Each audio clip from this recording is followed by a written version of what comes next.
Hello and welcome to the Little Drops of Wonderful Knitting and Crochet channel, where I talk about all of my knitting and crochet things and usually a load of other crafty things besides. My name is Ali. I live in Kent in the UK, and this is my third or fourth Christmas jumper update. I will link the full series underneath in the description box. And if you're not aware, I have wanted to make myself a Christmas jumper for the longest time, but I am such a slow maker that I decided this year to set myself the target of making a Christmas jumper in a year, a full year, giving myself tons of time to do it, but also giving myself a deadline. So I want it done really in time to wear in December.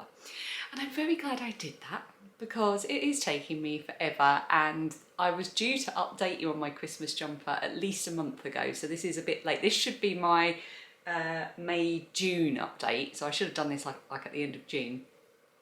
But yeah, I had some setbacks, so it's now my May, June and July update. The main reason it's taken me so long, and I will show you where I've got to in a minute, is I took the longest time deciding on my yarn. Then I had to work out my gauge in colourwork. Then I worked out my preferred gauge. Then I had to do a little bit of maths because my preferred gauge didn't match the pattern gauge, and maths and me, not best friends. And then I had to work out a little neck modification. So I will take you through it all from the very start, shall I? Let's start from the beginning with the yarn. So in the last update last month, would it be last month now or the month before, I had decided on, oh, where's my yarn? Oh, it's here. It's in use. So I decided on the Rosa Pomar Vovo. Now, red is usually a relatively difficult one to show on the screen. It is a kind of red with a lot of orangey tones to it. The label is so cool. So I had to order this from Portugal. I will link everything underneath that you might need to know. There we go. So it's a Portuguese yarn. The red colour is colour 09. So sourced, scoured, milled and dyed in Portugal. It says Vovo means grandma, and it's a versatile and hard-wearing non-superwash yarn made from fine Portuguese wool. It's really lovely, and it's got the knitting grandmother there, which I really love. So this is the red, and I am doing the colour work with the grey. I've left the grey ball band upstairs, so I can't give you the colour number, but I will look it up and put it on the screen. So these are the two colours that I'm using, and I remain very, very happy with this choice. It's lovely yarn. It's a really quite unusual red. I really, really love it. I like the way it feels. It's beautiful to knit with. And I think it's going to block really nicely as well. In fact, I know it will block really nicely. And I think I've got a bit of footage because I filmed myself pinning out, or I did a whole load of swatches. I feel like I'm already going off on a tangent. You will have seen these already. So I did some swatches with the yarn, the Vovo yarn, and I made little mitts. So I need to make the matching mitts. So I used the grey, but I wanted to decide if I liked the green or the red. I liked both, but I just thought red had it in the Christmassy stakes. So I blocked these to see how the yarn would behave to help me with my gauge. This is my preferred gauge, this one. This was a bit too loose in my opinion. So I'm using this gauge but with the red yarn. Isn't it lovely? Anyway, if I did film that, I'm pretty sure I did, I will pop it on the screen as I've been talking, or I'll pop it on the screen now. I should also mention the bag. It's very important to mention the whole shebang. So this bag is just perfection. This was a gift from lovely Heather at Lemon Tree Corner. There's her in there. In fact, I have her card here with her website address on it, so I'll just hold that up so you can screenshot that or memorise it if you want to go and visit her. I'm a huge Alice in Wonderland fan, especially this kind of aesthetic, so I just love it so much. And there's a few little bag adornments on here. You will notice I've got a Katie Green Bean Friend to Fungi pin. Now I was sent this. Have I got the little thing? Oh no, I don't have the little thing, but I was sent it by 2 different people. So I've got 2 of these pins, one from Carol, thank you Carol, and one from Sue, thank you Sue. So Lilia was absolutely delighted, my eldest daughter, because she got the other one and she absolutely loves anything to do with mushrooms and fungi and things like that, just like me. And that kind of fairy tale quality, so she's got that on her bag. And you can also hear a jangling because I've got on here my super cute little chicken bag charm, which has a bell on it. And this is from Suzanne at Green Lampkin Yarn, my lovely friend Suzanne. There it is. That's her details. I think that's everything I need to say about bag adornments. Let's move on to the actual jumper, shall we? My progress so far. So I've had issues. Of course I have. Oh, I'm all tangled. So I've finally got the start of a colourwork jumper. I should say as well, I've never made a colourwork jumper before. I've done a bit of colourwork in the mitts. I've done a bit of colourwork in hats. Have I done anything else?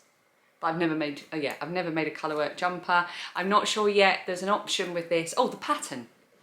It's Skein Deer Knits and it is the festive yoke pullover. That's the pattern. I will link that underneath. I will put a picture of what it's supposed to look like up here so you can see. Mine's probably not going to look anything near that good, but and there's also the option to just do the yoke as colourwork and the rest plain, or you can do the full jumper. At the moment I'm going to do the yoke and then see how I feel. It's part of the reason I chose this pattern, was I had that option. If I felt like I couldn't keep going with that much colourwork, I could abandon and do the rest plain, but I haven't decided yet. So I've done in the pattern. Oh, that looks good on screen, doesn't it? Oh, I'm quite impressed with myself. So in the pattern, there's a load of different motifs, from Christmas bell, lots of snowflakes, some hearts, a stag or reindeer, a couple of different Christmas trees, a snowman, did I say that already? And so on. And but she also gives a kind of long repeat for the full yoke, if you're just doing the yoke, if you want to follow that. And that's what I'm doing. I am new to colourwork, so I figured let's just follow what the designer has suggested and things might work out, and so far they are. So you start with a little snowflake here, you work down. And I've hit a bit of a problem. I'm going to have to go back a couple of rows. So I did the increases just after this last little snowflake here, and I miscounted at some point. And I thought, oh, that's all right. I was only like 1 stitch short. I'll just stick in another increase here. But of course, that meant that the increases where they are in the colourwork wasn't right. So it means that the next set of colourwork where the trees are going to go are not sitting in the right place all the way around, because obviously if you're increasing at the correct points throughout, it means that your stitches are going to push the colourwork to the correct place. But if you've missed one, everything's going to be off a stitch or two. So I'm going to take it right back. I've also hit another problem in that this is the original red that I bought, and then I decided that's what I was going to go for. So I ordered the rest of my yarn, and it's a slightly different red. Oh my goodness, you can really see how different it is on the camera, can't you? Oh, that really is different. So I've done like 3 rows, or one row where I joined in the new one. Let's see if we can see it. So I don't know whether that's going to be really obvious or not. What I should have done is just started the jumper with the new yarn that I bought from Portugal, because the original yarn I actually managed to get from a UK supplier, so I don't actually even know if I'm going to have to go back and start again. This is why I need a year. I'm already over half a year through and I'm not sure I'm going to get it done, to I have to keep going back. Anyway, so I need to go back a couple of rows and sort out that little issue. Then I need to keep knitting for a bit and decide if I'm going to have to start again, if the colour jump is going to be too obvious. It might not be, it might be all right. And what was the other thing? Oh yes, so the neck was very tight, and I don't like things tight against my neck. So what I did, I'll get my little notebook. So I did a whole little calculation spreadsheet, which I've actually stuck in my little notebook here to remember. So I worked out for sizes 2, 3, 4, 5, 6, 7 and 8. I worked out the stitches that you needed to have on the neckline before you started work on the body. And then I put how many stitches around the body after you put the arm stitches on hold, so I could then get the bust measurement for each of those sizes. And then I worked out how many cast on stitches there were for each of those sizes and how much that would measure in my gauge. This took forever. So I worked out that for the size that I'm making, which is size 2, it would only measure 17.7 inches, which was too tight for me. So I cast on for the size 6 and 7. So I cast on 8 more stitches than was called for size 2. And then when it came to increasing after the rib on the neckline, I just increased to the sizes I needed for size 2, which meant I just had to increase less stitches. I do wish that I'd made it even wider, because I still think, actually I can put it on and show you. Hopefully. It won't really matter if I drop stitches because I've got to take it back anyway. So you can see it's still, obviously it's on the thing and it will stretch out when I'm wearing it. But you can still see it's quite a tight neckline, even with having done that. Well, for me it is anyway, because I don't like things too tight around my neck. But it will be pulled out a bit with you know, shoulders and things. You know what I mean. Oh, right, so I'll just pop that there. Oh, I really hope that I don't have to start that all over again. If I do, I'm just going to give myself a day to sit and get myself back to that point and beyond. Okay, so what was the other issue I had? Okay, so the other issue that I had with this at the beginning was I'd worked out all my maths, which was painful. I'd cast it on, I'd done the neckline, and then I got to the short rows. Then I had all other issues again, because I've done short rows before and they usually worked back and forth, so that's what I was assuming, and therefore I got really stuck with the pattern because it just wasn't making sense to me at all. So I had to then go on to Ravelry, and I think about a year or so ago the designer ran a knit along for the pattern. So I went through all of the posts in there, and I went through the project notes on the project page and so on, and eventually worked out from what people had said that the short rows are actually worked in the round.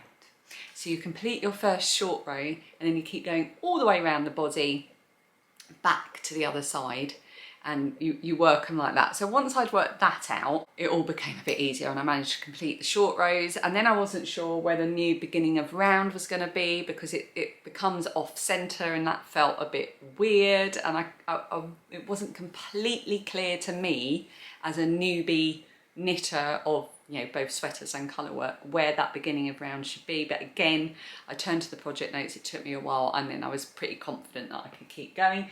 So now I know what I'm doing. So if I do need to start again, I've got all that under my belt, and I can draw on that experience when I start again. And actually, if I do need to start again, I can make the neck wider, can't I? So, you know, every cloud. By the way, I'm using stitch markers to mark out the colour work repeat. So each little colour work motif is 10 stitches, and even though I have to increase every plain rows, that's not that often that you have to make your increases. So I have to take the stitch markers out at the increases and put them back in again, but it's totally worth it to keep me on track, because otherwise I do get lost.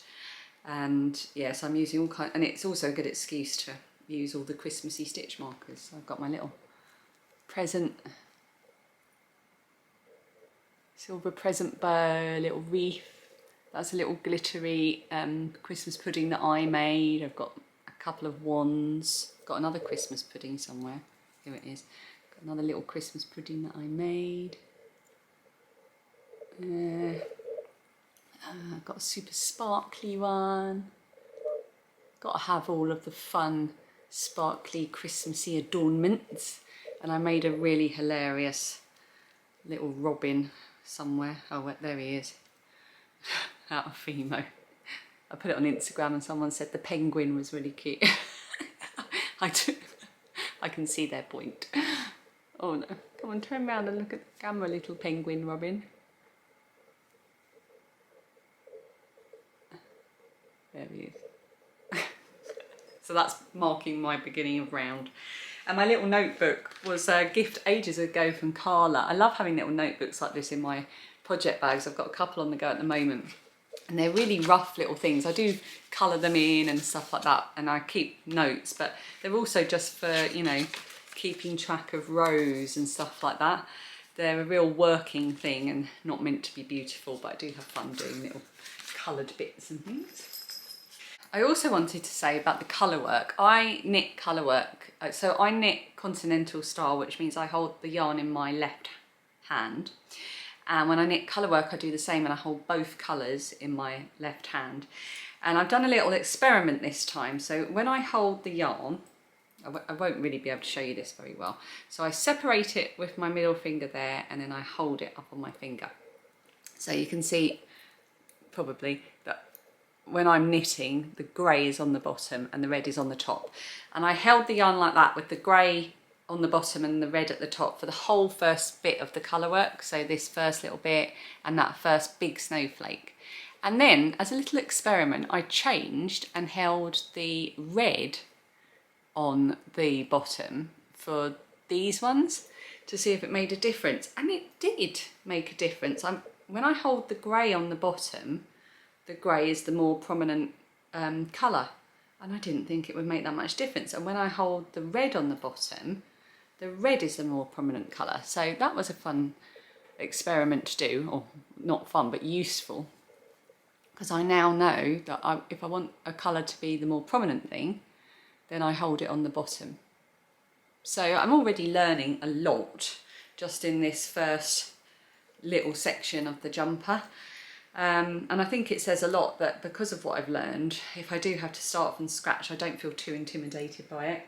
I mean, it'd be annoying, but I don't think I'd feel overwhelmed and intimidated by doing it.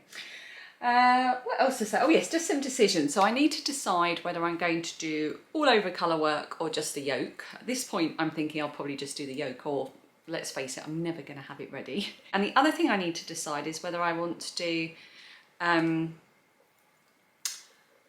long sleeves or if I want to do short sleeves. Someone in the project pages did this with short sleeves and it looked really nice. And I do run hot at the moment, and I do wonder if maybe I might be better off with a colourwork short sleeve jumper, but I'm not sure.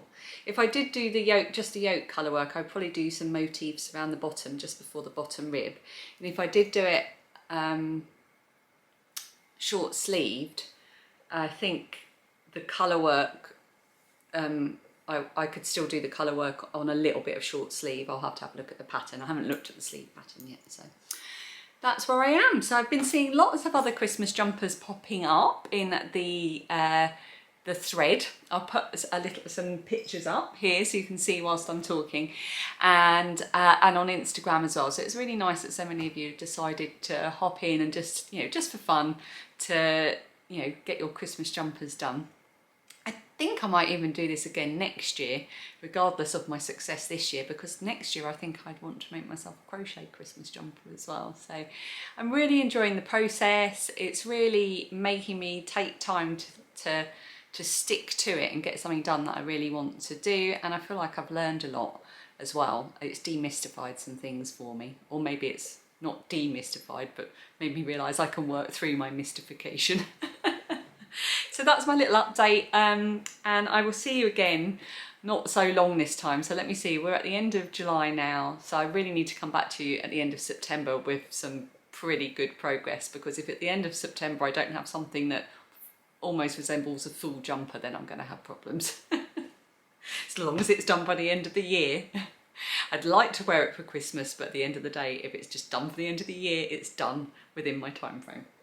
So I'll see you again in the next, I'll see you again in the next podcast at the beginning of August, second week of August, I think I've got that coming.